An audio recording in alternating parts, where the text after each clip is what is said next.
Përshëndetje shikues të nderuar të Korrupsionit dhe të televizionit Arta. Sonte në emisionin Puls do të flasim për korrupsionin në Prokurimin Publik, por edhe harxhimin e paras publike në institucionet publike. Raportet ndërkombëtare për korrupsion dhe krim të organizuar, shikues të nderuar, po na vijnë çdo vit dhe po tregojnë se në çfarë gjendje të rëndi jemi.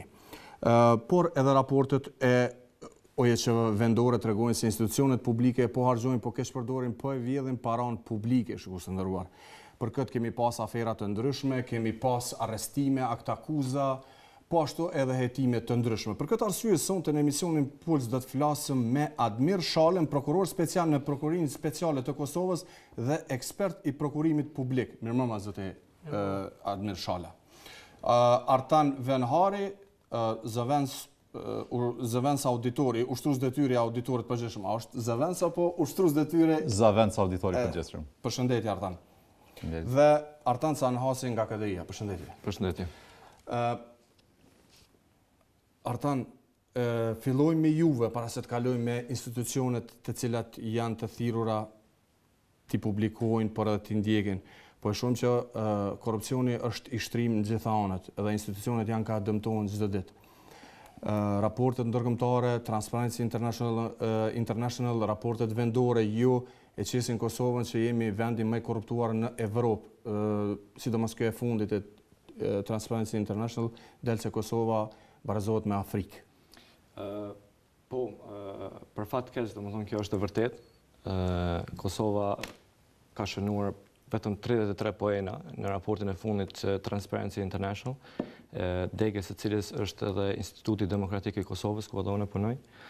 Kjo është një shkallë shumë e ulët, siç e tha dhe ti, është vendi më skeqi me korrupsion nga shtetet e Bashkimit Evropian dhe shtetet e kandidate për antarësim në Bashkimin Evropian. Dhe ka treguar që nuk ka pasur fare progres në vitin e fundit. Për këtë do të flas edhe pak më vonë më shumë. Ne si KDI kemi përgatitur një numër raportesh gjatë vitit. Më herët kemi përgatitur disa raporte që kemi bërë disa analizat të auditimit të komunave që janë bërë, domethënë raportet që i ka përgatitur auditori përgjithshëm për vitin 2013, domethënë jo për këta kryetarë të komunave kryesisht, por për kryetarë të kaluar. Po flasim tash për nivel lokal. Po flasim për komuna, për këto raporte të cilat i kemi analizat të thukta, domethënë që kemi bërë këtë në re. Domethënë kemi bërë edhe raporte, analizë të raporteve të auditorit të përgjithshëm për ministri gjithashtu. Mirë po kemi edhe një raport ku kemi matur transparencën në Prokurimin Publik në komuna, në përgjithësi, mirë po edhe gjitha aspekte tjera që lidhen me buxhetimin. Si ka dalë ajo, Artan? Ajo ka dalë jashtëzakonisht keq. Ka indikatorë shumë të cilët i kemi matur, ku kemi bërë matjen e transparencës në buxhetim, tenderet, i kemi shikuar sa kanë qasje njerëzit në tender, sa kanë qasje në kontrata publike, dhe ka dalë që vetëm një numër i vogël njoftimeve janë shpallur. Dhe për shembull vetëm 31% e komunave kanë shpallur njoftimet në web faqet e tyre. Përfituesit të tender, njoftimet për përfitues janë edhe më të vogla, domethënë gati nuk ekzistojnë fare. Edhe pse këto dhëna janë për shembull në KRPP, ato janë me mangësi të mëdha dhe komunat nuk i publikojnë fare. Çka tregon kjo? Kjo tregon një trend të përgjithshëm të mungesës së transparencës, dhe zakonisht mungesa e transparencës është një indikator i fortë se atë ka edhe hapësirë shumë të madhe për korrupsion, domethënë për vjedhje të paras publike. Dhe kjo është diçka që duhet të shqetësohemi shumë. Pastaj kemi edhe probleme të shumta kur edhe evidentohen këto probleme si nga ana jonë si Institut Demokratik, si nga ana institucioneve relevante siç është edhe auditori. Mirë po, komunat dhe ministrit nuk ndërmarrin asnjë veprim që të përmirësojnë këto gabime, që këto shkelje. Dhe kemi raste të faktikisht flagrante që do të themi për shembull që nga 38 komunat që kemi analizuar në bazë të raporteve të auditorit, nga 425 rekomandime vetëm 113 janë adresuar plotësisht, kurse të tjerat nuk janë adresuar. Dhe këto janë domethënë shifra alarmante që edhe institucionet publike nuk i marrin parasysh edhe institucionet tjera publike, jo vetëm OJC. Dhe kjo është një diçka që duhet shqetësuar. Faleminderit, do të bisedojmë edhe për pjesën tjetër që biseduam, që ju e thatë për ministrinë, zoti Venhari.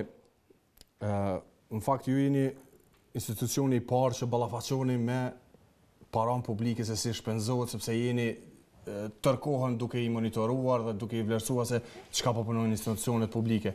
Duke i marrë parasysh raportet ndërkombëtare dhe vendore, ne nuk po dalim mirë. Nuk po dalim mirë. Duhet me tregu, do të thotë si është fotografia E përgjithshme, e qarta, e përgjithshme mirë, po edhe ne çka shikojmë, do të thotë ne nuk po merrem me individuale për shkak se rastet individuale kur hasim to shkojnë në prokurori, do të thotë shumë shpesh kur shohim që ka mospërputhje shumë të mëdha ose ka do të thotë ato që ne nuk mund t'i quajmë vetëm shkelje ose gabime, po keq përdorim. Atëherë ato i dërgojmë drejt tek prokurori, edhe shumë shpesh edhe në të kalumen këtu ne ju kemë referu si flamujt kuq. Do me thonë flamujt cilët ne kërkojmë nga prokurori që t'i përcjell, edhe ka raste shumë tilla. Fatkeqësia më e madhe është po që dobësitë më të mëdha janë në prokurim. Mirë, po prokurimi nuk është vetëm një fazë, nuk është vetëm procesi i blerjes.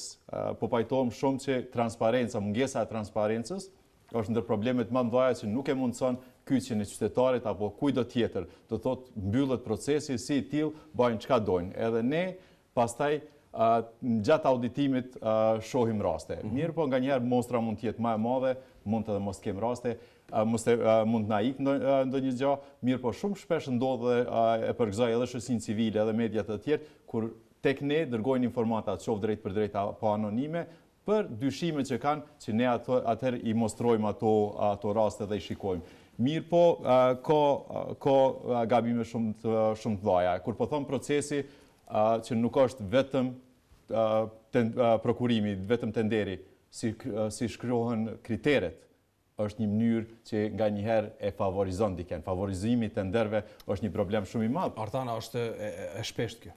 Ndodh, do të thotë kem has raste tilla ku me të vërtetë sheh që është bën atë mënyrë e cila favorizon diken edhe që nuk e mundson më shumë se 1-2 të aplikojnë. Do thotë gjithmonë e dinë. Edhe gjithmonë kërkojmë nga ata që t'i heken ato kritere që janë favorizuese. Mirë, po jo gjithmonë do thotë ekzistojnë edhe ato marrëveshje gentlemane. Kur them të marrëveshje gentlemane, vim te pjesa e tretë edhe më e rëndësishme e një kontrate, e një procesi i cili është menaxhimi i tenderit, menaxhimi i kontratës. Që nuk bëhet si duhet në Kosovë. Ajo është pjesa dobësia më e madhe e institucioneve tona që vjen tek menaxhimi. Aty edhe vidhet, aty është mund të bëhet sepse mund të mos vi malli hiç, pa e marrëm shembull në. Tash unë nuk mund të them nëse vidhet ajo. Mirë, po më e keqja është ajo që për shkak të manipulimit me çmime, shumë shpesh tenderuesi nuk e bjat malli i cili kushton më shumë ti, edhe do të thotë jap me çmimin më të lirë, mirë, po nuk e sjell për shkak se nuk ka levërdi. Kjo shumë shpesh më bën me pas ndjenjen që tenderi nuk është shpall për një shërbim. Mirë, po i shërbehet një tenderi. Do të thotë dikujt po i shërbehet tenderi. Këtë kontra që i bjen që po manipulohet. Nuk është mënyrë e mirë e menaxhimit të parave publike. Edhe kjo është ajo, do të thotë vështirësia cilën unë e kam gjatë këtyre 2 viteve sa jam këtë institucion. Problemin më të madh që e kam është pse shteti mos të veprojë në njëjtën mënyrë si një ekonomi shtëpiake. I zoti i shtëpisë, edhe kur bë plan për me bë një blerje, e analizon shumë mirë. E shikon blerjen më të lirë, mirë, po e cila ka cilësinë e duhur. Nuk e lejon me bë një blerje pa lidhje vetëm me i qëndru. Do thotë ekzistojnë plane, bën shtëpiaku i mirë, plane afatgjate të gjitha, edhe menaxhon. Në këtë rast nuk po veprojmë thua se nuk janë paratë tona, po dikush tjetër na i ka falë atë, edhe prandaj mundëm me bë tendera e me mu përpjekje, ndoshta as ma sjellat atë që kam kërkuar, ndoshta ma sjell, e këto janë gabime. Menaxheri i kontratës, nëse ka pas nevojë, a mendoni se ndalim këto, a mendoni se këto gabime i bëjnë ata, ju po thoni gabime, a janë të qëllimta atë pa qëllimta? Sepse duke pa që ju po e shihni çdo ditë në punën e ju këto, nuk janë ata as budall. Tash menaxherët aty në institucionet duhet bëjnë përgjegjësi për atë se si po menaxhohet ajo kontratë. Edhe tash vim te ajo pjesa. Çe i bjen Artan? Po vim te pjesa e rëndësishme është se çka duhet bëhet. E para duhet krijohen modelet e mira me shiku se si po menaxhohet. në institucion tonë ka ndodhur për shkak se ka qenë fund viti, edhe kanë tenderu disa institucione, mirë po çmimi me cilin kanë tenderu ka qenë shumë i lartë.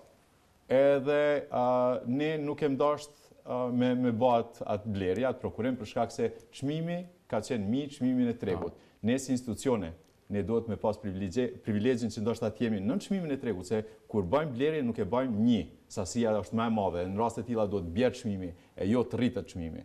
Edhe kem kërku, do të thot, anulimin e atij tenderit, rishpalljen me fillim vitit tashëm, edhe kanë ardhur çmimet e tjera. Mirë po, ndoshta të gjitha institucionet duhet veprojnë kështu derisa edhe vetë ofertuesit mësohen që nuk shkon me çmime që ashtu si ata mendojnë që mund të jetë çmimet për shkak se fundi vitit. Po, zakonisht fund vitit këta për me u duk që kanë harxhu paron, kanë bërë punë të madhe, e bëjnë harxhimin e madh të pakontrolluar për të dalë menaxher sa më të mirë, ndërsa kjo në fund vitit dihet që vetëm menaxherët e dobët e bëjnë këtë punë. Po. Edhe zoti Admir, ku është i shtrirë korrupsioni më shumë sipas juve në bazë të përvojës që e keni?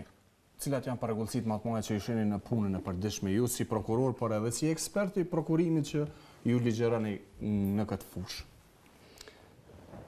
Po, duke u bazuar në raportet ndërkombëtare, po ashtu edhe nga ato raportet vendore, si auditori general, raportet OEQ-ve dhe organizatave tjera, po na del prokurimi publik një nga sfidat më të mëdha të institucioneve të Republikës së Kosovës, dhe prokurimi publik gjithnjë më tepër po bëhet burrimi i korrupsionit.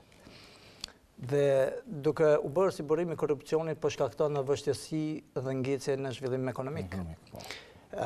Duke u bazuar në raportin e progresit të këtij viti, po shifet se prokurimi publik është një nga sfidat më të rënda me të cilat duhet të ballafaqohen institucionet e vendit, sepse korrupsioni ka marrë për masa pothuajse alarmante në aspektin e prokurimit publik, po ashtu duke u bazuar edhe në raportin e Transparency International, që me të vërtetë është shqetësues që nga 177 vende, ne renditemi në vendin 110, dhe kjo duhet të shqetësuese për të gjitha institucionet e vendit, dhe të gjithë duhet të marrim masa të menjëhershme, të mobilizohemi si institucionet të vendit, si shoqëri civile, si media, me qëllim të luftimit këtij fenomeni.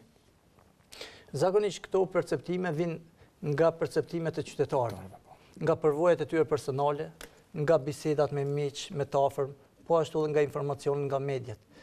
Perceptimi qytetar zakonisht vjen nga kontakti, komunikimi i qytetarit me institucionet. Dhe ai shprehet më tepër me institucionet lokale, si spitalet, institucionet lokale, komunat dhe institucionet tjera, ku ata kanë qasje dhe kërkojnë kryerjen e shërbimeve.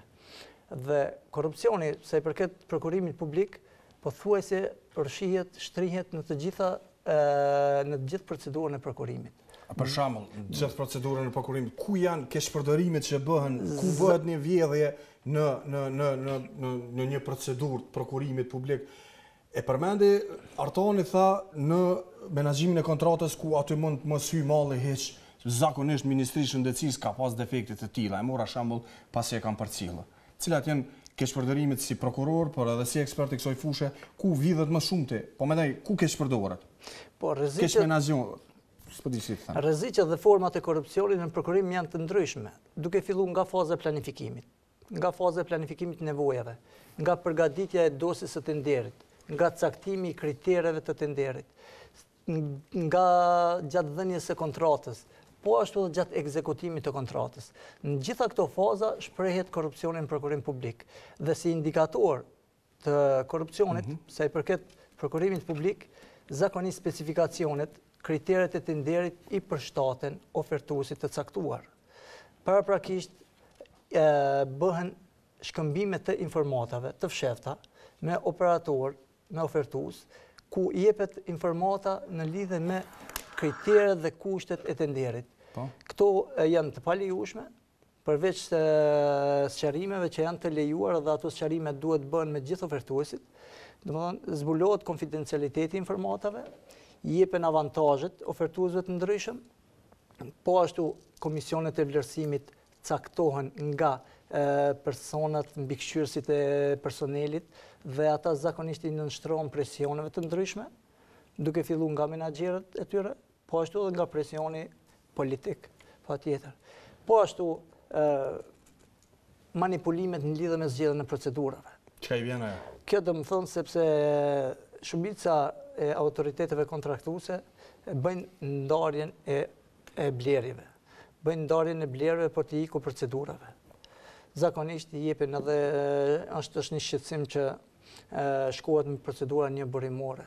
Ato dhe më thënë edhe si me thënë e shkatrejnë konkurencën reale të operatorëve të bizneseve në Kosovë.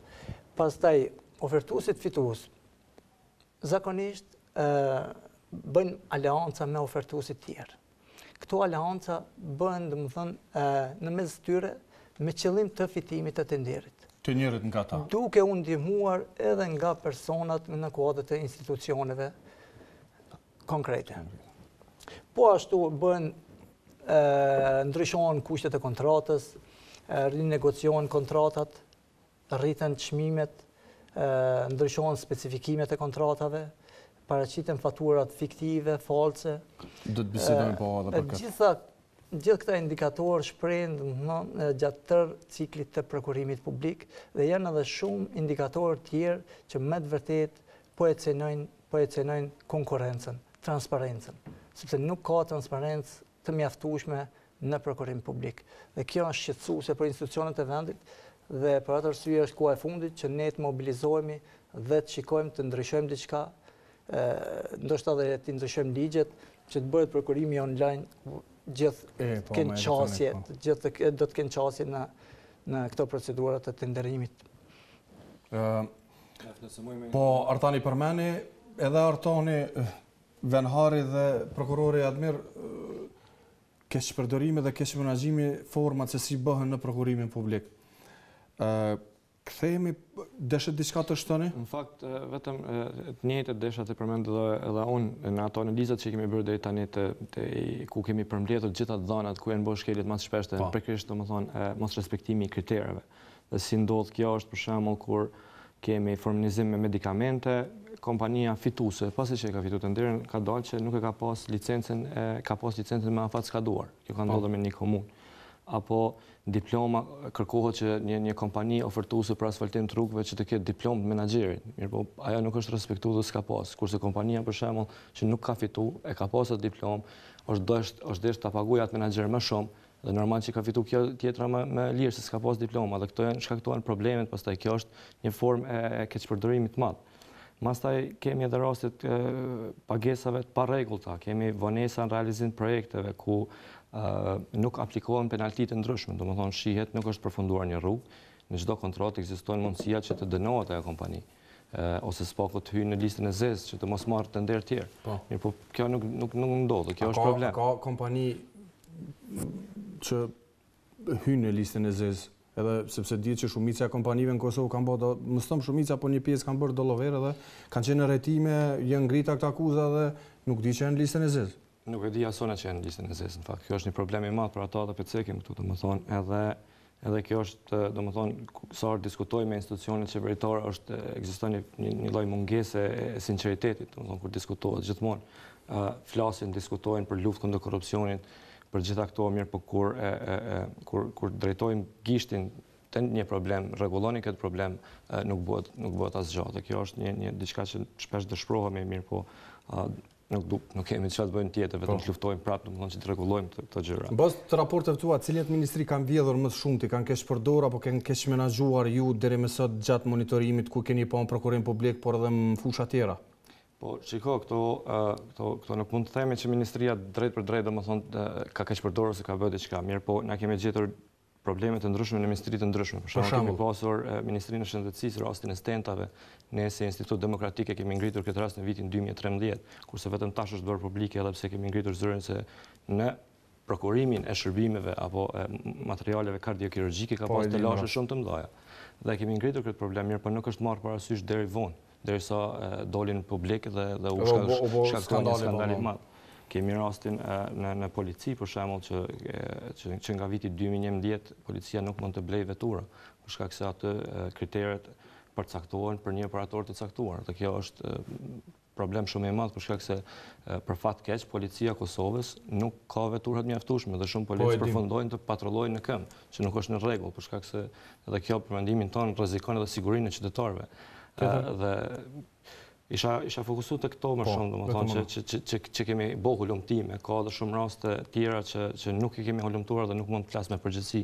Domethënë mirë po për këto i kemi hulumtuar dhe kemi parë që ka probleme. Një ministri e cila është diskutuar shumë është dhe Ministria e Infrastrukturës, mirë po për sasi është ndoshta pra problem të flasim për stati. E kam një problem këtu edhe admiri prokuror. A është i njëjti asfalt që shitet në një komunë që prokurimi e merr me të njëjtin çmim dhe në një komunë me sa di unë gjatë raporteve të jua ka dalë që dikun është 1000 euro, dikun është 800 euro, dikun është 500 euro. Po na tregoni pak ose zoti Venharit se është vërtet kjo? Është. Shumë sinqerisht. Çka qëndron domethënë problemi, edhe tash unë mundem ju kthy sistemit. E para është që kemi 170 autoritete kontraktuese. Një vend me më pak se 2 milion popullat ka 170 autoritete kontraktuese. Do thot 170 autoritete të cilat kanë drejt me hym prokurim. Edhe kur ke 170 vetë që munden me hym prokurim, atëherë kemi gjetë edhe dallime shumë të mëdha.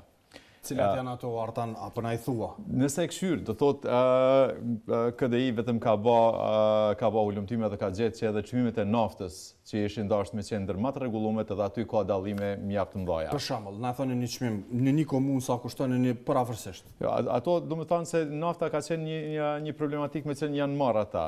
Ne kem vendosur indikatorët, është viti i parë, cilën edhe ne kem qenë sfidum për vetë raporteve tona. Edhe sfida ka qenë të shikojmë një numër të indikatorëve, të shikojmë se si ato po menaxhohen, si po menaxhohen buxhetet. Do thot, kem shikuar kryesisht indikatorët e performancës financiare.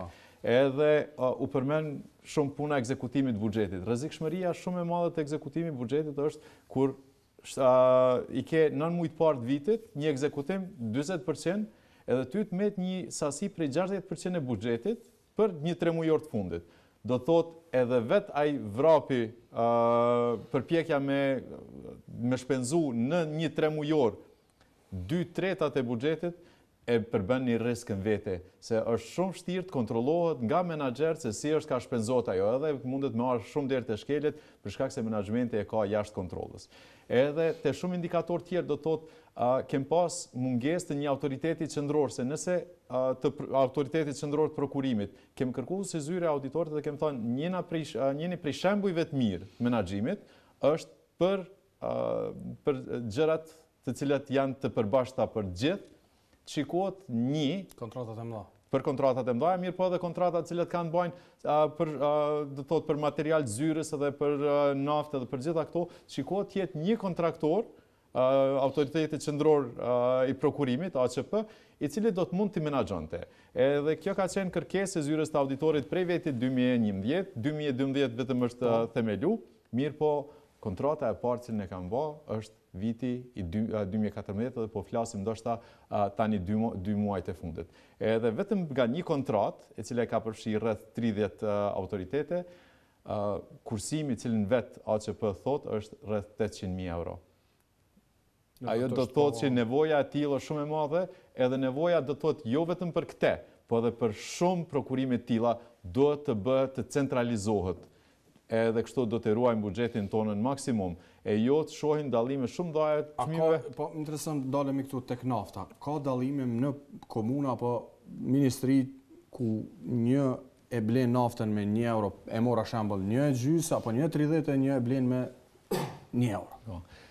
Tash prap kthem në atë që fatkeqësisht nuk je marrë me këtë për shkak se secili indikator duhet të matët ndaras. Edhe ky është viti i parë që kem hyrë me një numër të indikatorëve edhe me të vërtetë kem gjetë dallime të mëdha. Do thotë ka dallime në Ka dallime në gjitha në gjithë artikuj, do thotë jo vetëm një, ka dallime edhe sa i përket inkasimit hyrave nga tatimet, ka dallime sa i përket inkasimit nga letë ndërtimit, sa i përket inspektorateve, do thotë ne qëllimi atë çka kem dashur të arrijmë është që përmes të indikatorëve të bëjmë një performancën e matshme, edhe dy të bëjmë të krahasueshme, të shohim se kush sa po punon edhe si po punon. Do thotë të vendosim peshore. A quajmë këtë hajni? Kur është gjithë këtë dallim e dihet që nafta është 1 euro, po e marr shembull, në një komunë kushton 1,30, në një komunë kushton 1,10 euro. Kjo është një absurditet në vetin, në fakt. Në fakt, absurditeti është kur një komunë e blen naftën më shtrejt se çmimi i tregut. Për shkak se çmimi i naftës varion nga dita në ditë. Kemi gjetë edhe ju gjatë hulumtimeve? Kemi gjetë, domethënë në komunën e Mamushës kemi gjetë që kanë ble komuna Mamushës e ka ble naftën më shtrejt se që bën në treg. Domethënë për ato ditë, se ne kemi matur sa ka ble atë ditë dhe kemi bërë matin e njëjtë kur kemi shikuar vetë në pompë sa ka kushtuar dhe ka kushtuar më lirë në pompë se sa që ka kontraktuar komuna. Edhe komuna tjera nuk i kemi përfunduar të gjitha hulumtimet, domethënë mirë, po edhe komuna tjera nuk është që dalin shumë mirë. Problemi është numri i madh i autoriteteve kontraktuese. Kemi për shembull edhe brenda një ministrie ka disa autoritete kontraktuese ku e blejnë me çmime të ndryshme naftën. Dhe kjo është edhe një tjetër absurditet, domethënë i sistemit që e lejon. Nëse lejohet AQP-ja, Agjencia Qendrore e Prokurimit, domethënë që të bëj prokurimet e centralizuara, deri tani nuk ka pas vullnet politik dhe kjo drejt për drejt është problem i qeverisë që nuk e ka lejuar. Që të lej çmimet si të dojnë vetë institucionet. Kjo e mundson domethënë një rregullim të kësaj fushe, të paktën për disa gjëra që u përmendën për shembull për zyre, për naftë, gomat e automjeteve dimrore, verore, edhe atë bëhen një kursim i jashtëzakonshëm nëse bëhen përmes një prokurimi të centralizuar. Ju keni pas kritika për prokurorin, i përmendet flamurat e kuq.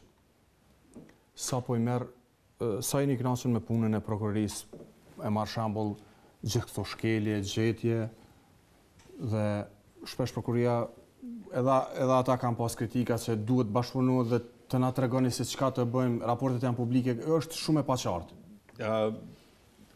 Domethënë fillimisht kur kanë filluar institucioni zyra auditorit përgjithshëm me flamur të kuq, të filloi të ngrisë pak çështjet ku gjeturat që kanë qenë pak më të vështira, më të rënda brenda raporteve tona i kemë dërgu. Mirë po, fillimisht çka kemë pa është mungesën e bashkëpunimit midis prokurorisë ndërkombëtare dhe vendore, e cila ndërkohë do thotë është përmirësuar dhe është shumë më mirë. Mund të them që janë ndërmarrë hapa që i adresojnë shumë sa i përket çështjes së hetimeve nga prokurorët. Një problematikë e madhe ka qenë për shkak se hetuesit financiar kanë pas pak njohuri sa i përket çështjeve financiare. Do thotë e kem shikuar gjatë këtij vitit, domethënë fundi vitit kaluar dhe këtë vit së bashku me prokurorin, se si të mundëm bashkarisht t'i ndihmojmë këta, a do të mundem t'i ndërtojmë kapacitetet e hetuesve, se si të bëhet auditimi, do thotë e marrim vesh se si bëhet pjesa e auditimit financave, ose kundërta të ndërtojmë auditorë që të mësohen të bëhen hetues, edhe kemi rritë do thotë të ndërtojmë disa standarde brenda prokurorisë. Nuk jeni kënaqur me punën e prokurorisë sa i përket marrjes së lëndëve nga auditorit, sepse ju thoni se ka boll brum që të fillojnë hetime. Për kishme në që? Pajto. Prokuror, a ka raste prokuria e shtetit nga raporti auditorit që ka nisë hetime, apo është duke hetuar, apo ndonjë akt akuz diçka? Unë mund konfirmoj para ju se raportet auditorit ne kemi parasysh dhe ka disa raste që janë inicu në bazë të informatave të paraqitura në raportet auditorit të përgjithshëm. Dhe unë jam një nga prokurorët që kam rastet të tilla dhe nuk e kam 1-2, po më tepër, që kryekput kanë rrjedhë nga raporti auditorit të përgjithshëm të Kosovës. Mirë po, unë këtu kam një sugjerim për auditorin e përgjithshëm që këto raporte, sepse këta janë në vendin e ngjarjes, këta i gjejnë të gjitha ato keshpërdërime të shpenzimit të parave publike dhe këta janë ata që mas leti mund t'i adresojnë këto probleme tek prokurori i shtetit. Cilën formë? Në gjitha raportet ku këta kanë hasur gjatë analizave, gjatë hulumtimeve, gjatë inspektimeve, duhet ti adresojnë në prokurori përmes raporteve të tyre dhe duke na informu neve se këto janë pikat apo këto janë fushat ku dyshohet se mund të ketë elemente të veprës penale për keqpërdorim të paras publike. Dhe ne pastaj shumë më lehtë do të bashkëpunojmë së bashku me auditorin e përgjithshëm dhe mendimin e tyre, sepse raportet e auditorit të përgjithshëm kërkojnë ekspertiza dhe auditorët e përgjithshëm zyrtarët që punojnë në kuadër të këtij institucioni kanë një ekspertizë, kanë një përvojë dhe ata mund të na ndihmojnë shumë dhe kështu mund t'i adresojmë së bashku problemet se i përket shpenzimit të paras publike. Kjo është një rekomandim nga ana ime se me të vërtetë ne mund të punojmë shumë. Ne i ndëgjojmë raportet e auditorit përgjithshëm, i ndëgjojmë përmes mediave edhe të shtypit ditor, por edhe përmes web faqeve. Mirë po do të ishte praktik me qëllim të bashkëpunimit më të mirë ndërinstitucional, sepse qëllimi është i përbashkët, që këto raporte të adresohen në prokurori me një pothuajse si një flamur i kuq, se cilat janë ato fusha që ka nevojë të hetohet me qëllim të parandalimit. A do të bëni këtë? Ja, veç jemi duke po. Do të thotë ne dërgojmë raporte, po pajtohem që bashkëpunimi do të rritet. Fatkeqësia tjetër është se edhe ne kemi pak informata. Pak kemi informata këtyre se sa i përket cilat prej raporteve tona çka është duke u adresu. Se ne kur marrim nga prokuroria, do thotë se bashkëpunimi është shumë i mirë edhe kur kërkoj kërkuar informacion kur i keni dërguar prokuroria. Për shembull, a keni kërkuar? Po, mirë, po është, do thotë sistemi si i tillë nuk e ka për obligim, për shkak se prokuror, do thotë kur fillojnë hetimet e kanë pavarësinë që të veprojnë edhe do thotë është edhe konfidencialiteti. Sidoqoftë, shpesh ndodh vinë tek ne për informata shtesë. Thonë, brenda raportit të auditimit kem pa këtë gjetën t'juj. A mundeni të na jepni dokumentacionin cilin ju e keni për shkak se ne bëjmë kopje gjithë dokumentacionit cilin e marrim edhe e dorëzojmë tek ta. Mirë po, shpesh ndodh që kur vazhdojmë në auditim, vinë edhe institucionet thotë këto nuk mundet të hysh për shkak se është prokuroria e ka është nën hetim. Edhe ne ndalemi për shkak se këtë informant e marrim ma vonë proces. Po, do thotë, edhe kjo do të ishte mirë që edhe ne të dimë sa i përket rasteve që dalin nga auditimet tona. Kështu që po i bjen që ka raste që në prokurorinë speciale që janë duke hetuar nga auditori përgjithshëm, nga informatat që dalin publike. Ka raste dhe janë disa, nuk është një apo dy, ka disa dhe ne kemi kërku informata shtesë në bazë të atyre raporteve nga auditori i përgjithshëm dhe i kemi pranuar informatat shtesë dhe jemi duke jetuar ato. Kthehemi dëshon diçka të shtoni Artan për çështën se ashtu që problemi ndër problemet kryesore është llogaridhënia e institucioneve, domethënë në këtë rast të prokurorisë. E dim që prokuroria trajton raste që kërkojnë një shkallë konfidencialiteti.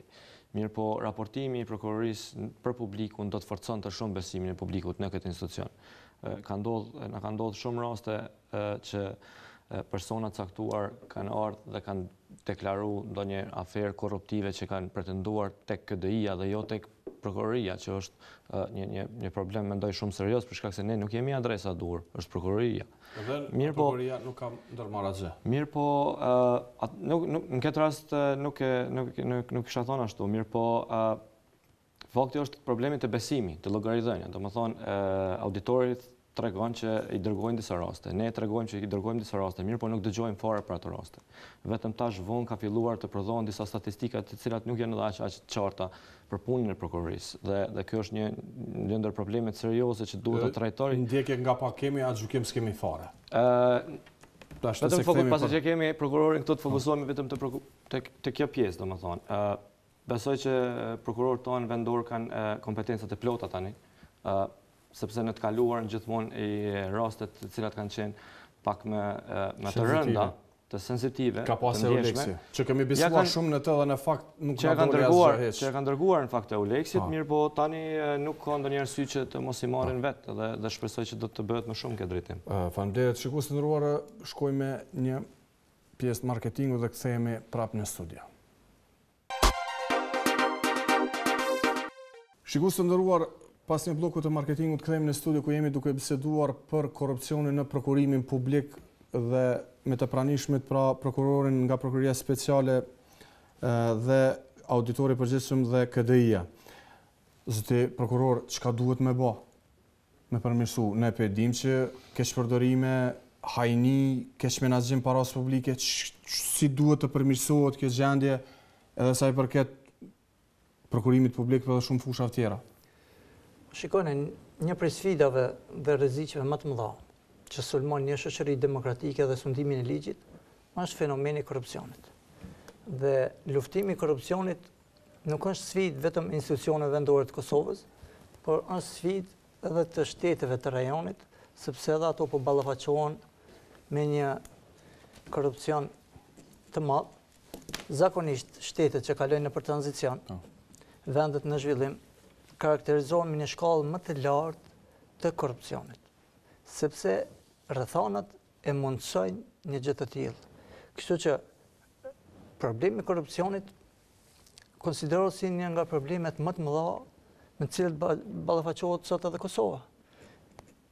Ne i dim arsyet, i dim shkaqet, kemi kaluar nëpër një luftë, pastaj tranzicioni, ndërtimi institucioneve, zhvillimi ekonomik, papunësia. Çka duhet bëhet Gjitha prokuror? këto janë rrethana që e favorizojnë korrupsionin. Ne të gjithë duhet të përkushtohemi që të zbusim këto rrethana që mundsojnë korrupsionin.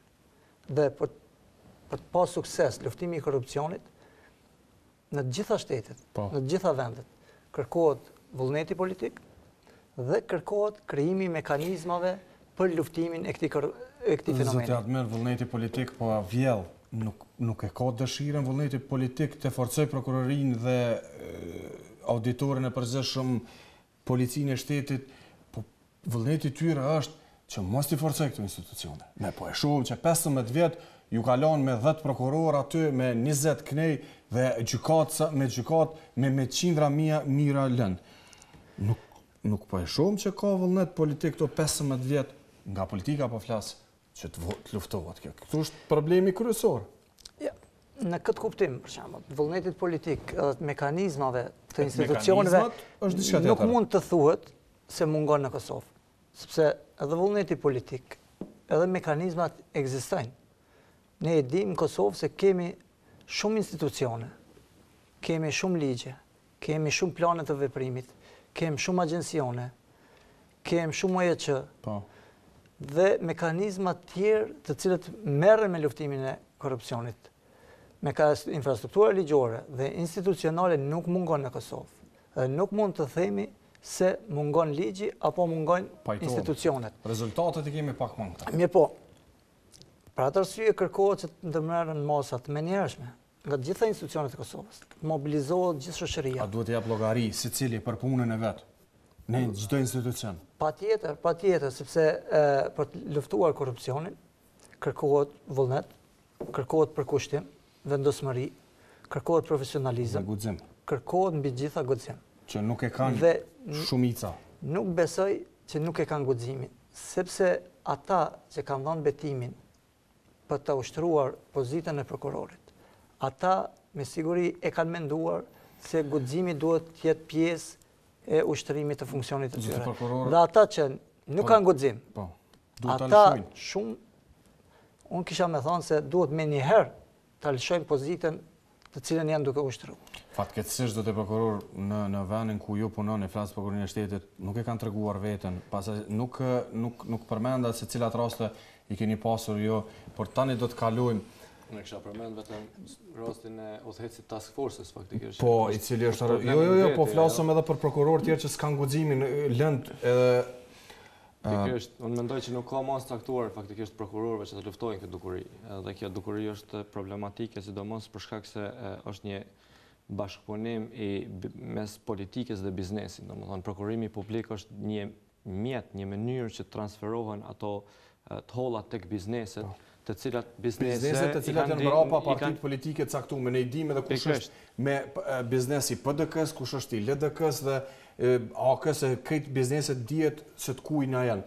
Por problemi këtu qëndron. Si institucionet apo mekanizmat që përmendni Admirit të fillojnë policia, prokuria gjykatat ti gjykojnë këta njerëz, që drejtorët e prokurimit, sekretarët permanent, po edhe ata ministrat e cilat janë duke e vjedhë paron publike. Unë nuk isha me u pajtu me juve këtu në këtë aspekt se për këtë guximit, sepse me të vërtet kem prokuror që janë të guximshëm. Kem prokuror që kanë përkushtim, kanë integritet moral dhe janë duke ushtruar detyrat e tyre. Mirë po, për shkak të numrit të vogël të prokurorëve, për shkak të kushteve tjera teknike, gjitha këto e vështirësojnë në një farë mënyre punën efikase dhe efektive. Mirë po, çdo ditë ne po shohim se po përmirësohet sistemi prokurorial. Dhe po përmirësohet pothuajse shumë më shumë se vitet paraprake. Duke filluar edhe nga transparenca, duke filluar edhe nga rritja e numrit të prokurorëve, duke filluar edhe nga kushtet teknike, tani po na krijohet edhe po lëshohet edhe pallati i drejtësisë, kështu që do të mundësohet të kenë kushte teknike për ta ushtruar detyrën. Dëshironi Artan diçka, dëshirë të shtoni apo sepse desha direkt kaloj të admiri për një rast caktum. Okej. Para se më hyjnë atë, do thotë atë që edhe admiri u mundu pak me si pyetje që është çka duhet bëhet për me përmirësu. Diçka që e kem pa, do thotë edhe Artani që e përmendi, ishte bash mbikëqyrja dhe llogaridhënia. Që nuk ekziston këtu. Nuk ekziston, mirë po, kur po flasim të mbikëqyrje e llogaridhënie, ekziston diçka që thuhet obligim menaxherial, detyrë menaxheriale.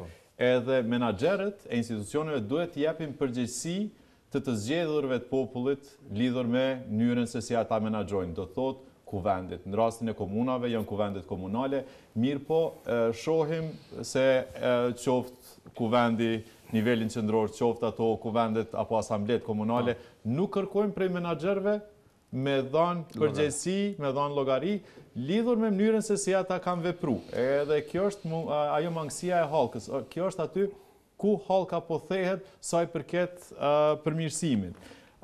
Çka ne besojmë si institucion është se duhet të ketë një menaxhim i bazuar në rezultate. Do thotë, duhet të shikojmë rezultatet. Atë që u mundu edhe prokurorit thotë, është ligjin e kem, rregullat i kem, procedurat i kem. Atëherë, çka na mungon neve që të fillojmë të masim rezultatet, të shohim indikator sa janë. Kur punën duhet të del nga institucioni i caktuar, i cili nuk e kryen si duhet. Kjo duhet të jetë si përfundim. Mirë po, është edhe në rregull, ka vendoset një plan. Edhe thojmë, e para është shikohet, a i përmbush, a i plan, ato kërkesa, apo si përmbush, edhe t'jepet kritika e parë. A i plan është i mangët, ose a i plan tani për momentin nuk është i nevojshëm do të shtyhet. A ka fillu implementimi, e shikojmë se cilat janë rezultatet mirë, po gjithmonë do të jetë menaxhimi në bazë të rezultateve, edhe do të jetë edhe mbikëqyrja në bazë të rezultateve, e cila tani për tani nuk ekziston edhe do zhvillohet. Do thotë, folëm për indikatorët, edhe pse nuk folëm për ndonjë indikator caktuar, është në fond secili, qoftë kuvendet komunale, qoftë kuvendi nivel qendror, duhet të bëj atë. Shikon edhe thotë, pse një komunë, kuvendi komunal, njënës prej komuna mund thotë, pse ne si komunë po shpenzojmë 2 fish më shumë në ndërtim të rrugë për kilometër se sa komuna tjetër. Edhe të kërkojnë përgjegjësi, të kërkojnë informata pse po kushton më shumë. A do të jetë, a është për shkak se rruga është më e thellë se komunën tjetër, a është për shkak se rruga më asfalti më i gjanë, a cilësia, mirë po të jepet një përgjegjësi pse është dallimi në çmim. A ka të bëjë me cilësi apo ka të bëjë me ndonjë me diçka tjetër. Kjo është mënyra se si do diçka tjetër Artan. Kjo i bën marrëveshje në cilën mos e shikoj ti cilësinë, çka bëjmë na, do thotë çka duhet bëhet është menaxhimi në bazë të rezultateve. Të shikojnë, zhvillojnë indikatorët, mirë po edhe ata që kërkojnë llogari për qytetarin, në emër të qytetarit, të kërkojnë në këtë mënyrë krahasimore. Pse thjesht nuk merren praktikat e mira? Do thotë shtetet e tjera nuk e kanë problem të krahasohen ndërmjet veti. Suedia me Norvegjin, me Danimarkën nuk e kanë problem të krahasojnë çmimin e shërbimeve nga një shtet në tjetrin. Pse kem ne problem, pse jem na aq të veçantë që shërbimet e njëjta me kushtu ndryshe nga Shqipëria, nga Maqedonia, nga Bosna, Malezi, Serbia, nga shtetet tjera në rajon. Edhe nëse shikojmë, ndoshta janë pak a shumë gati të njëjtit ofrues aty në shërbime. Pse energjia elektrike të ketë çmimin ndryshe tek ne? Pse Gjitha shërbimet e kenë ndryshe çmimin. Pse çmimi i tregut mos vlej edhe tek ne? Edhe pse mos bëhet thjesht, si e thash edhe në fillim, si në ekonomi shtëpiake, ku menaxheri një institucioni thot, në rregull, duhet blej një kimik. Sa kushton, sa po shet kimikun, edhe ai thot, ja kimikun 10 euro. Edhe sheh modelin, thot, ma ka ofru këtë rënovt Google, edhe shikon, edhe shet si modeli kimiku që mu ka ofertu, është 50 cent. Sa është e logjikshme prej me ardhë me ble, si menaxheri atë institucioni me thonë, pe marr fundi vitit, mu duhet mi shpenzu ato. Ajo është mënyra më e keqe dhe më e domshme për buxhet Kosovës. Mënyra më e logjikshme kish me qenë, jo, nuk shkon kështu, edhe atë që e tha Artani, nuk ekzistojnë listat e zeza, edhe listat e zeza duhet të vendosen, duhet të ekzistojnë edhe duhet të fillohen, filtrohen ata shërbys cilit nuk i përmbushin kushtet. Thjesht, nuk u përmbushin kushtet, ka kërku kontrata ka kërku shërbime. Shërbimet duhet liferohen. Menaxhmenti duhet të shikojë gjithë ato shërbime që janë liferu. Nëse janë liferu, atëherë duhet njët dëshkohet menaxhmenti që si ka kërku ato, ose kompania cilat nuk i ka dorëzu ato. Mirë po, dikush duhet të marrë përgjegjësi për mos ofrimin asaj që është kërku. Artan, a mendoni se si shihni tash sfundi është ndru qeveria, a mendoni se do të vidhet si është vidhet deri më sot apo do të vidhet më pak nga qeveria e re? Duke i ditë sa keq menaxhimi, sa akt akuza, sa sekretare, sa ministri kanë qenë në rretime. Po e them direkt, a do të vjedhet sa është vjedh më herët? Unë mendoj që nëse nuk vendosen sistemet e kontrollit në pika të ndryshme që janë pika kritike, domethënë, do të vjedhet njëjtë. Për shkak se qeveria nuk mund ta luftojë korrupsionin vetëm si qeveri, po zbëri diçka. Dhe kjo do të shihet në të ardhmen. Nëse do të vendosin për shembull që të bëhet prokurimi përmes OQP-s, atëherë do të vjedhet më pak. Nëse do të vendoset që të bëhet prokurimi elektronik, atëherë do të jetë më transparent, do të vjedhet më pak. Nëse do të vendoset që planet e prokurimit të përgatiten në fillim vitit, të respektohen ato plane, dhe jo të bëhen gjitha vlerat në fund të vitit, do të vjedhet më pak. Domethënë, gjitha këto pika dhe shumë tjera do të vendosin nëse kjo qeveri është sikurse e kaluara apo do të jetë më mirë. Deri tash shumë raste kemi kur institucionet përmendin disa një progres që kanë arritur. Mirë po këto raporte ndërkombëtare që kemi nuk e tregojnë atë. U përmend pak më herët raporti i progresit që faktikisht ka qenë shumë i ashpër në këtë vit, si për korrupsionin në përgjithësi, si për prokurimin publik në veçantë, gjithashtu edhe për zbatimin e ligjit për financimin e partive politike. Domethënë gjitha këto sisteme. Cili është roli i OSHP-s, Artan, në krejt këtë? Roli i OSHP-s si ashtu quajtura gjykate tenderëve që shqyrton ankesat e operatorëve të ndryshëm dhe autoriteteve kontraktuese është shumë keq në këtë proces. Dhe për fat keq kemi rastet e fundit, domethënë ku OSHP-ja së pari vitin e kaluar nuk ka funksionuar. Keni gjetur nga OSHP-ja keq menaxhim, keq përdorim apo të vendimeve të ndryshme? Faktikisht në një rast caktuar kemi vërejtur që kryetari i OSHP-s për mendimin tonë nuk e ka marrë një vendim që është plotësisht në pajtim me ligjin, mirë po për fat të mirë ajo kontratë nuk ka shkuar tutje për shkak se është ankuar një operator tjetër, operator ekonomik dhe është shkuar në rivlerësim me gjithë ritenderim me gjithë kontrata.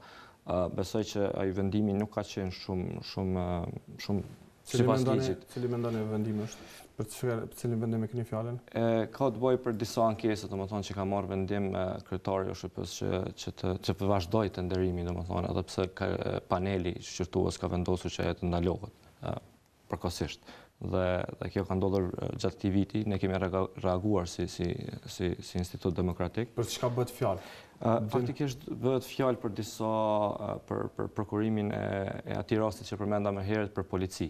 Për rastin e automjeteve të veturave patrulluese të policisë dhe ai rast për fat mirë nuk ka vazhduar ai tender dhe është ndalur dhe kështu është parandaluar një keq menaxhim i mundshëm, një keq përdorim. Mirë po të njëjtën kohë policia, siç e thekë edhe më herët, ende nuk i ka ato veturat patrulluese të cilat i nevojitin asaj. Prokuror, ju keni ngrit akt akuzë për zotin Hysni Hoxha. Çka ka keq përdorur zoti Hoxha? Po, ky rast ka të bëjë me një aktivitet të prokurimit, të iniciuar nga ndërmarrja publike banesore në Prishtinë, në lidhje me ndërtimin e lokaleve afariste në qytetin Pejton në Prishtinë, aty afër kishës katolike në qendër të Prishtinës. Operatori ekonomik fitues gjatë aplikimit në këtë aktivitet të prokurimit ka krijuar, ka përpiluar dhe ka përdorur dokumente të falsifikuara, përkatësisht raporte 3 mujore të kontributeve për punëtorët e kompanisë. Dhe mbi bazën e këtyre dokumenteve, i njëjti është trajtuar si operator i përgjegjshëm dhe njëkohësisht edhe fitues i tenderit mbas kriterit çmimit më të ulët. Mirëpo, operatorët ekonomik tjerë të diskualifikuar kanë kuptuar se operatori ekonomik që është shpallë si fitues ka përdor dokumente të falsifikuara sa i përket numrit të punëtorëve. Dhe njëri nga operatorët ekonomik eliminues ka parashtruar ankesë pranë OSHP-s. Dhe tani OSHP-ja me qëllim të shërtimit të asaj ankese, përkatësisht me aprovimin e kryetarit të OSHP-s, është caktuar eksperti brendshëm shërtues, i cili në bazë të ligjit ka pas për obligim të shërtojë ankesën, të verifikojë të gjitha pretendimet e palës ankuese dhe të shërtojë të gjithë procedurën e prokurimit që është zhvilluar. Dhe eksperti nuk e ka kryer këtë punë. Eksperti i ka bërë disa verifikime të pretendimeve, po jo pretendimin sa i përket numrit të punëtorëve, ku pala ankuese ka kërkuar që numri i punëtorëve të paraqitur në ATK të verifikohet në ATK. Kjo ka qenë një punë shumë e lehtë, shumë e thjeshtë, por megjithatë, pas përpilimit të raportit me shkrim të ekspertit, pas insistimeve të palës ankuese, me autorizim të kryetarit të OSHP-s, eksperti kontakton me zyrtarët përgjegjës pranë ATK-s, me qëllim të verifikimit të numrit të punëtorëve. Dhe ATK-ja, 2 ditë para se të mbahet seanca e panelit shërtues, ku ka qenë kryetari i panelit, kryetari i OSHP-s, i ka dhënë informatat e sakta sa i përket numrit të punëtorëve. Dhe tani, kryetari i OSHP-s, njëkohësisht dhe kryetari i panelit shërtues, së bashku me ekspertin, i kanë pasur në dispozicion këto informacione. Dhe këto informacione nuk kanë korresponduar me ato të paraqitura nga operatori fitues.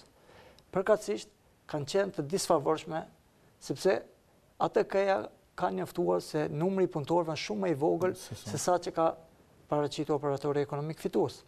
Dhe tani, këta 2 persona, në marrëveshje mes vete, kanë vendosur që këtë informacion të mos e prezantojnë para panelit shërtues që do të mbahet ditën vim. Dhe gjatë seancës së panelit shërtues, ku ka marrë pjesë edhe përfaqësuesi i operatorit ekonomik ankues, është ngritur çështja e verifikimit të numrit të punëtorëve në ATK. Dhe është pyetur eksperti i OSHP-s se a e ka bërë verifikimin e numrit të punëtorëve në ATK. I njëjti i fshef provat, i fshef faktet dhe thot se nuk ka bërë një verifikim të tillë dhe nuk është kompetent të verifikojë sa a janë raportet origjinale apo false. A njëkohësisht ai paraprakisht veç kishte marrë informatat nga ana e ATK-s, po këtë fakt e kishte mshefur para 2 anëtarëve të panelit shërtues dhe jo vetëm eksperti, por edhe kryetari i panelit, që është person përgjegjës që të kujdeset për shërtimin e gjitha provave dhe të kujdeset për informimin e gjithë anëtarëve të panelit, se vetë është kryetari i atij paneli, po ashtu ka heshtur. Dhe kështu i kanë vënë në lehtim 2 anëtarët e panelit dhe çka kanë pas të bëjnë anëtarët e panelit e kanë refuzuar ankesën e operatorit ekonomik ankues dhe kanë rekomanduar që ky operator ekonomik të nënshkruhet kontrata me këtë operator ekonomik. Po çka ndodh pastaj? 2 anëtarët e panelit shërtues marrin informata se eksperti dhe kryetari veç kishin pasur në dispozicion informatat nga ATK-ja, por nuk i kishin prezantuar para panelit dhe në një farë mënyrë ata e kanë ndirë veten të mashtruar. Sepse po të kishin këto informata, 2 anëtarë tjetër panelit me siguri se do të vendosen ndryshe. Dhe çka kanë bërë? Dhe këta 2 anëtarë panelit e bëjnë një kërkesë me shkrim. Dhe i lutën kryetarit të OSHP-s, kryetarit të panelit, që ta rishikojë vendimin para se të bëhet nënshkrimi i vendimit.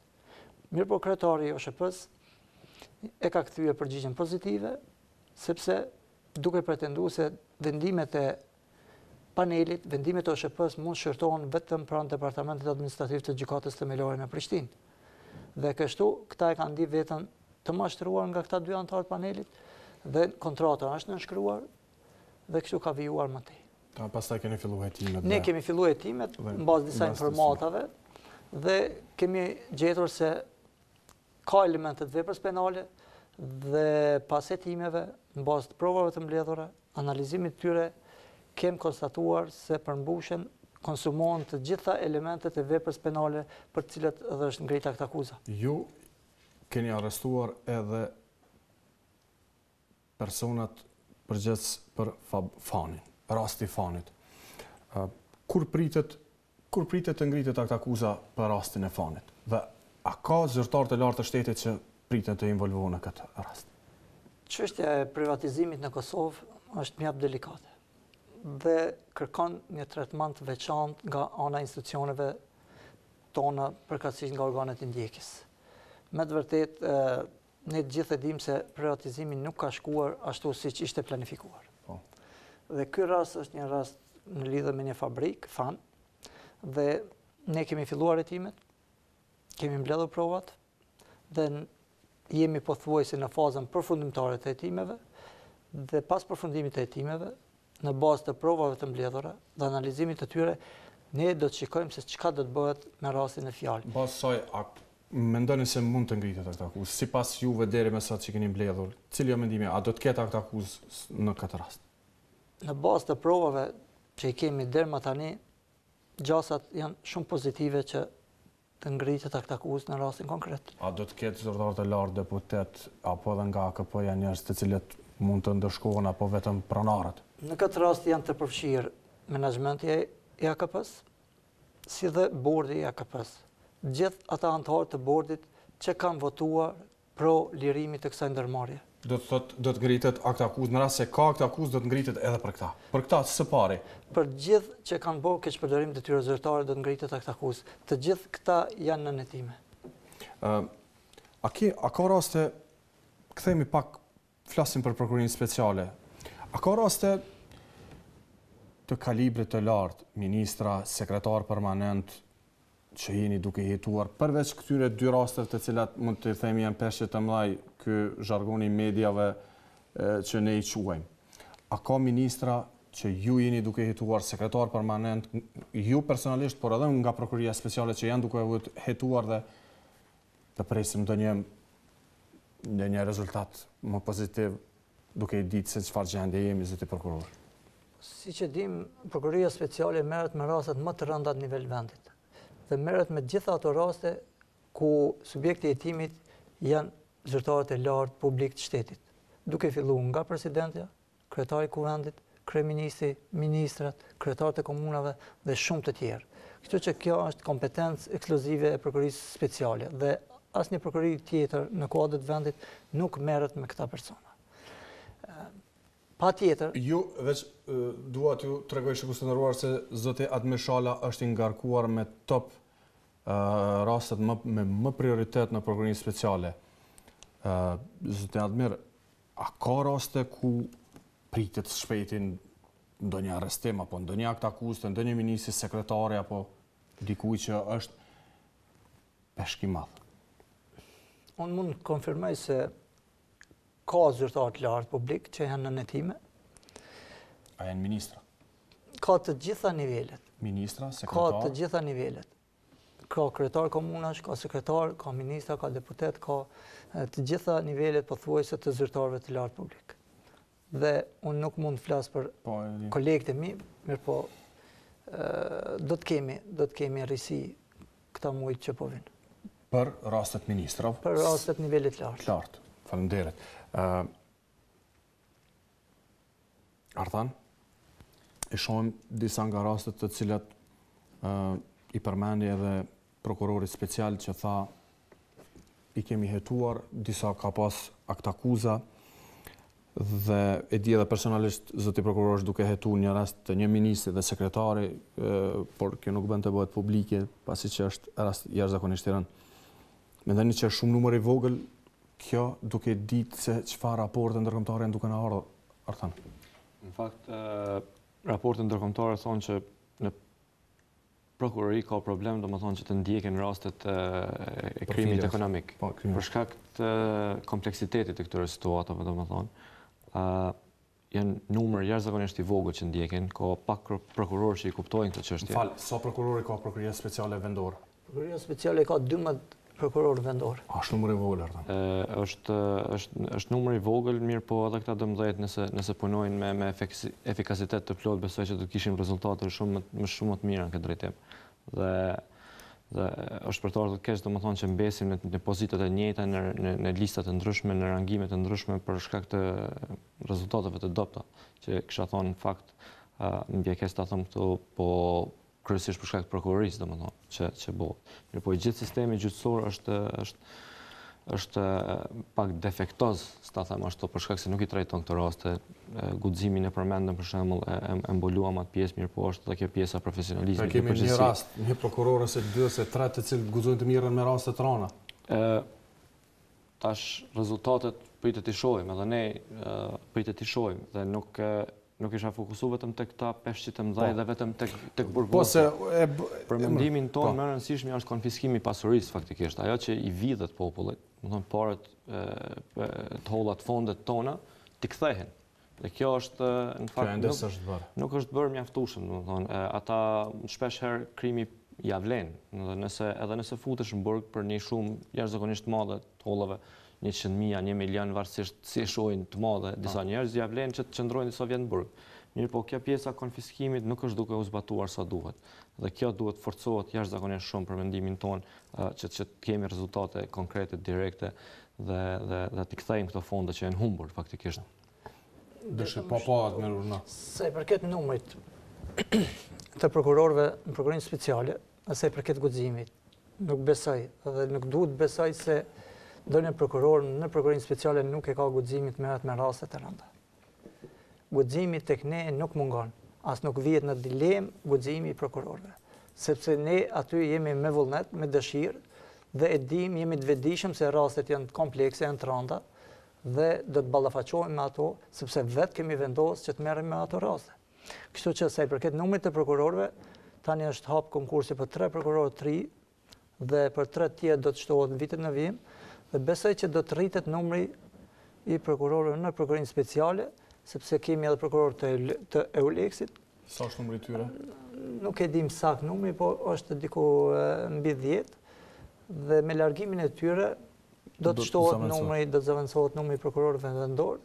Duhet ndoshta të kihet kujdes në përzgjedhjen e prokurorëve, që të bëhet një selektim mirë. Dole edhe nëse zgaboj zoti Fizullah, i cili tha se nuk e kena edhe shumë brumin e mirë nga juristët.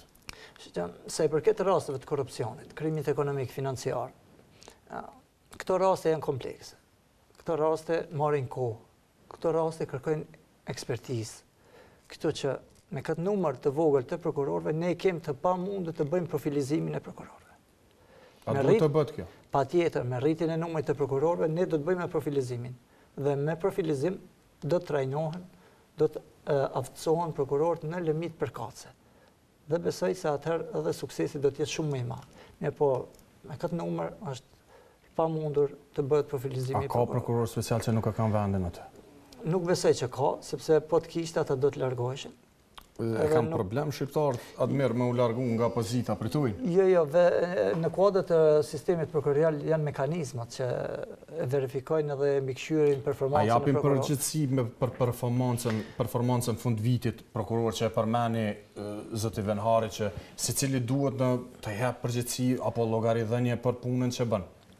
Unë e thash se ekzistojnë mekanizmat dhe ato mekanizma e bëjnë punën e vet dhe çdo vit, çdo muaj ata e mbikëqyrin performancën tonë. Dhe për mos efikasitet në punë, për shkelje të ligjeve dhe për shkelje të tjera, gjithë do t'japin llogari. Dhe askush nuk ka imun në lëshimet që i bën apo në mos efikasitet. Zoti Venhari, për fund të këtij emisioni, çka do të sugjeroni që të ndryshohet pasi i thatë edhe disa gjëra që mos t'jem pjesë e raporteve zi? Tash, neve na pret një sfidë edhe më e madhe, për cilën ne tash shumë pak e mendu. Ajo sfidë është edhe rruga jonë evropiane. Për shkak se shumë e kem deklarative, shumë po flasim për rrugën tonë evropiane, mirë po hapat cilët ne po i ndërmarrim në atë rrugë janë voglat, paktat, mangta. Do më thënë edhe këta e mazbuti me thënë, nuk jem në drejtim duhun saj për këtë asaj. Nuk jemi duke i përmbush disa kërkesa që kanë bajnë me rrugtimin tonë në drejtim. Nëse flasim, do thotë po shikojmë BE-ja me gjitha shtetet tjera të rajonit ka fillu diskutoj për krajet drejt për drejt buxhetore. Do thotë jep shteteve në menaxhim paran e taksapaguesit evropian, për shkak se krijojnë sistemet menaxhimit financiar, cilët ata mund të krijojnë nivel besimit. Tek ne, ai niveli besimit ende nuk është duke u kriju kurkon. Nuk është vetëm po flasim korrupsioni, nuk është korrupsioni, nuk është vetëm mungesa e transparencës, është mungesa e plotë dhe sistemeve, cilat duhet shteti t'i adresoj. Do thot 15 vite pas luftës, ne kemi fillu me hapa shumë të vegjël në kohën kur ne duhet me të vërtet t'i bëjmë ato kërcimet e mdhaja, ne po fillojmë me hapa shumë të vegjël. Do thot, përmendëm që autoritetin qendror të prokurimit, ju nevojtën 2 vite merret me një prokurim. Kur është dash me pas listën, e gjithë listën. KRPP-ja në bazë gjitha këtyne viteve, kam vendosur me qitë një indeks çmimeve, e cila mund të them që është një instrument shumë i mirë ku menaxhmentet mundën me thënë rregull, kjo është oferta e cila mu ka dhënë, edhe me shiku ai ma ka ofruar me këtë çmim, ndërsa indeksi më thotë ky është çmimi i tregut. Edhe ka bazën kryesore, do thotë mos mbeto SHP-ja mandej me thënë e anulojmë, keni drejt, s'keni drejt, po thotë në bazë një vendimit vetë një instrumenti shtetëror, kjo listë mu më thotë që kjo nuk është çmimi normal i tregut. Andaj sugjeroj anulimin. Edhe duhet shumë të merrem me përgjegjësinë menaxheriale. Do thotë dëgjum prej prokurorit shumë sa i përket kësaj ane të medalës. Kësaj ane do thotë tek OSHP-ja se si janë marrë me menaxhimin e një tenderuesi. Mirë po nuk dëgjova çka është ka ndodhur me kompaninë e cila ka bërë falsifikimin e dokumenteve. Folëm shumë për listën e zezë. Ajo listë nëse zgaboj edhe ata kanë dhe ata janë të përfshirë në këtë akuzë, si të pandehur tani, dhe edhe ata janë akuzuar për veprat penale të falsifikimit dokumenteve të mashtrimit, por në kuadër të ligjit të Prokurimit Publik, çdo operator ekonomik që bën mashtrime, që dorëzon dokumente false në dosjen e tenderit, ata përveç që eliminohen gjatë një viti të pjesëmarrjes në aktivitetet e prokurimit, ata hyjnë edhe në listën e zezë të ndërmarrjeve. Gjë që nuk janë duke e bërë, mirë po edhe kjo lista e zezë bartë rreziqe tjera që mund të futen në listë të zezë edhe operatorët ekonomik që ndoshta nuk e kanë bërë ndonjë defekt më. Po artën, sharoj prokurori po? Po, mirë po pas kësaj kem shumë raste të tilla. Kem shumë raste kur me të vërtet ne duhet në mënyrë sistematike të shikojmë. Indeksi çmimeve ishte një. Është praktikat e mira. Ka shumë praktikat mira. Pse mos t'i shikojmë? Pse mos mësojmë se si shtetet e tjera kanë vepruar? Edhe puna e transparencës. Se tek ne transparenca është shumë e ulët.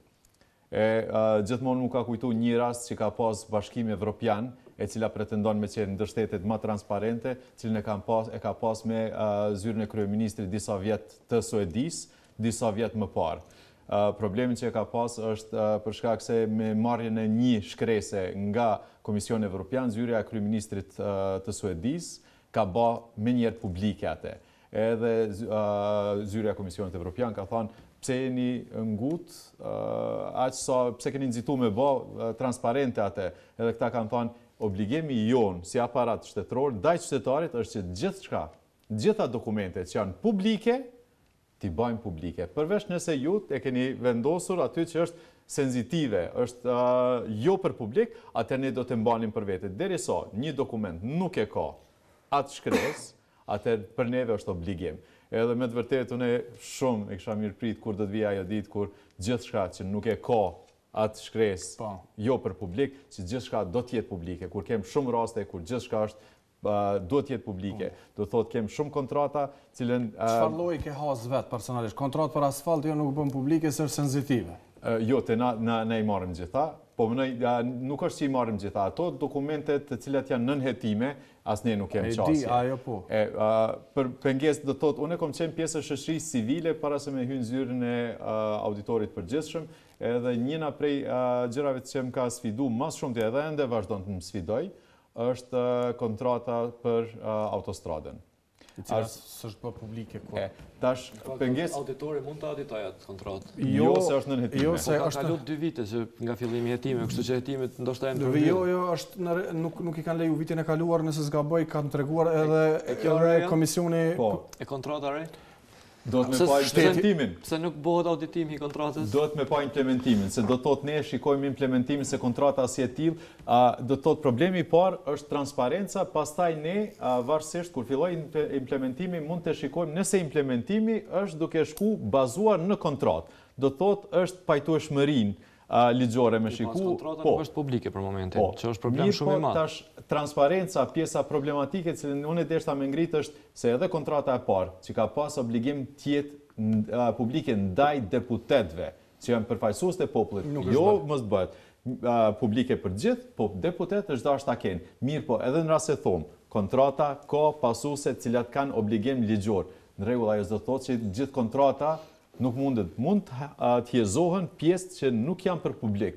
Mirë po, është dashur edhe kuvendit të insistoj që nëse ka pjesë sensitive që edhe për kuvendin janë pjesë e fshehurave afariste të kompanisë cilat mos të jenë publike, kontrata si e tillë është dashur të jetë publike që spaku të kenë fotografinë. Në rregull, nëse jo çmimet, të kenë fotografinë. Pse jo çmimet? Kur ne e paguajmë. Po. Ashtu edhe unë mendoj. Është edhe pyetja, unë nëse e paguaj atë duhet të kemi çmimet publike. Po, mirë po, çka ka qenë? Auditori në të ketë. Po, të paktën auditori, deputet. Kjo tregon se është transparent. Po, mirë po edhe na është dashur posa asaj, jo transparent. Posa asaj është dashur me ditë edhe çka po paguajmë. Në rregull? Sa? Po, çka po paguajmë? Çka janë premtimet për ne lidhur me atë autostradë ose me cilin do projekt, me cilin do kontrat, me çka do që ne kërkojmë prej shërbimeve, cilin do shërbim, ne duhet të kërkojmë njëherë të shikojmë se çka po na premtohet, çka është ai shërbim, e pastaj gjykojmë. A ka koston që duhet, edhe mandej të shikojmë a është implementu, a është zbatu në atë mas që me cilën ne kemi paguar se që është premtu. Edhe ne si menaxher nuk duhet të pranojmë një kontratë tillë, një kontratë e cila nuk ka arrit implementohet ashtu si është pranu, si është kërku, do të shkojmë prokurori, do të shkoj, do të thotë thjesht ose të hyj kompania në listë zezë për mosdhënien e shërbimeve sipas premtimit. A kem shumë kontrata të tilla që mundem me thënë që në gjitha raportet tona të auditimit nëse shikon që në fond ka mangësi në pjesën e zbatimit kontratës, a nuk ke menaxheri i cili do të jetë kryesori që ban përgjegjësinë, nuk figuron aty si barsi përgjegjësisë. Edhe kuvendi është ai që duhet kërkoj nga menaxherët thonë në rregull, që një projekt konkret, cilën ti duhesh, do thotë nëse dikush prej vartësve tu nuk e ka zbatuar si duhet, nuk është ata bën përgjegjësinë përmes teje. Ti kërkon përgjegjësi nga ata, ne kërkojmë nga ti. Edhe duhet të jetë ky sistem aktiv. Faleminderit Artan. Zdicanasi për fond. Transparenca është kyçe. Transparenca e pastron sistemin, domethënë. Sa më transparente të jetë, atëherë i kemi të qarta të gjitha gjërat, domethënë. Dhe kjo duhet të bëhet transparente në website-et komunave, në ministri, në të gjitha fazat e ndryshme. Domethënë kjo duhet të jetë kyçe që të luftohet korrupsioni. Mënyra më e lehtë është kjo. Pastaj tjetra është që të kemi një efikasitet të shtuar të organeve të ndjekjes, në këtë rast prokurorisë, policisë hetimore, por edhe gjykatat që të jenë më kompetente për shkak se edhe aty kemi probleme, domethënë në pjesën e drejtësisë. Duhet në përgjithësi duhet të sigurohet që të zbatohen ligjet. Prokuror, për fund, keni diçka të shtoni pas këtij debati, kësaj bisede që falëm, pasi edhe treguar shumë gjëra për publikun. Ne mendojmë se nëse është koha e fundit që ne si institucione, si shoqëri civile, si media të mobilizohemi me qëllim të luftimit të kësaj dukurie, sepse kjo përveç që ngec zhvillimin ekonomik, përveç që shkakton dëme të konsiderueshme në buxhetin e Kosovës, kjo bën pengesë në integrimin e vendit në mekanizmat ndërkombëtar.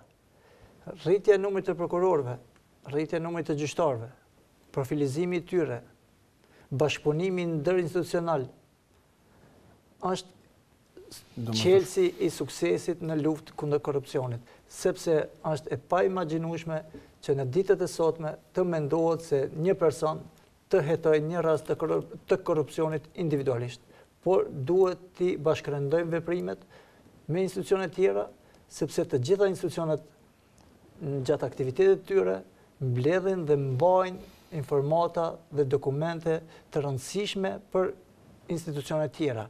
Kështu që duhet zgjerohet bashkëpunimi, duhet shkëmbejnë informacionet dhe së bashku të mobilizohemi me qëllim të luftimit kësaj dukurie. Dhe mund të presim nga ju personalisht dhe nga Prokuria Speciale brenda një muaji apo muaj të ardhshëm akt akuza, hetime të mëdha për njerëz të cilët mund të presim rezultate? Ne jemi duke punuar në këtë drejtim, po na kuptoni edhe ju se hetimi i rasteve të korrupsionit, krimeve financiare merr kohë. Mirë po koha do të vi dhe ju do të bindeni vetë se me të vërtet është duke u punuar dhe do të punohet. Dhe nuk kam dyshim në punën e prokurorëve, sidomos atyre special që merren me këto raste të mëdha. Dhe mund të presim së shpejti rezultate. Besoj që viti i ardhshëm do të jetë vit i suksesit. Faleminderit shumë. Shikues të nderuar, kaq ishte sa i përket debatet për problemet në Prokurimin Publik, pra korrupsioni. Ju e dini vetë se për çfarë raporte ndërkombëtare kemi, po dhe ambasador të të Shteteve të Bashkuara të Amerikës se çfarë fjali kanë dhënë për liderët tonë se sa janë të korruptuar. Shikues të nderuar, faleminderit dhe natën e mirë.